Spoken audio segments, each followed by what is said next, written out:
gane to shi yake kwaikwayo. A daina sauri batun hankali ne sai na ce ɗan biya. Godiya gun masoya na miƙa a rayuwa su suke barwa.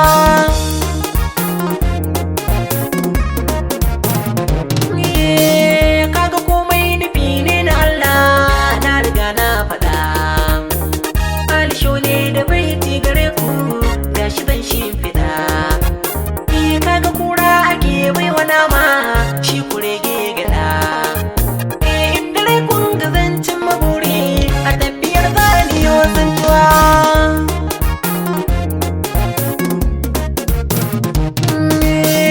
Ba da mance masoya gare ni abun kuna sun kuya.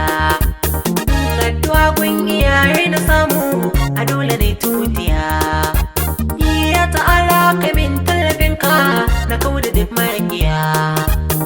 Sutura ta mahaifin batolo gare ni ya zarce duk yan uwa.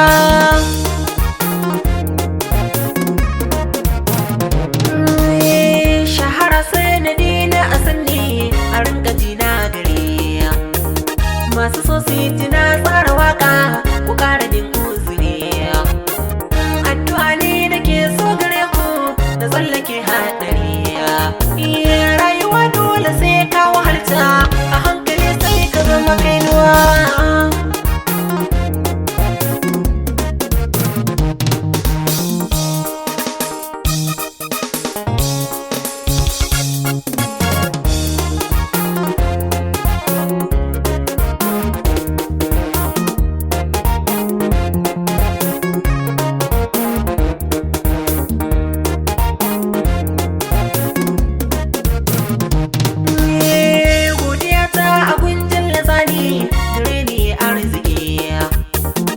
Kamar wasu kullum gare ni su gayyatar ran biki.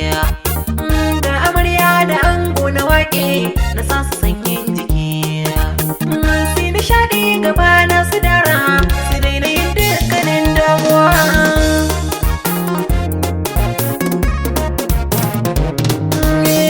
Shi yasa wani bi sai na koka da na tuno lokaci. Mi za ya sa in zamo mai adawa rabon kashi kafin na zo an yi manya gare ni da sharafin lokaci. Na tabbata wadda ran za a duba a ganna na zama kamar tsuntsuwa.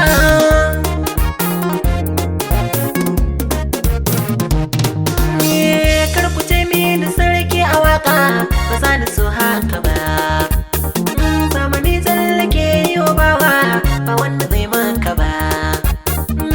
Biyayya ga manya gare ka ba za ka cuce ka ba. Alisho duka mawaka na Najeriya da ni da ku mun zamo yan uwa.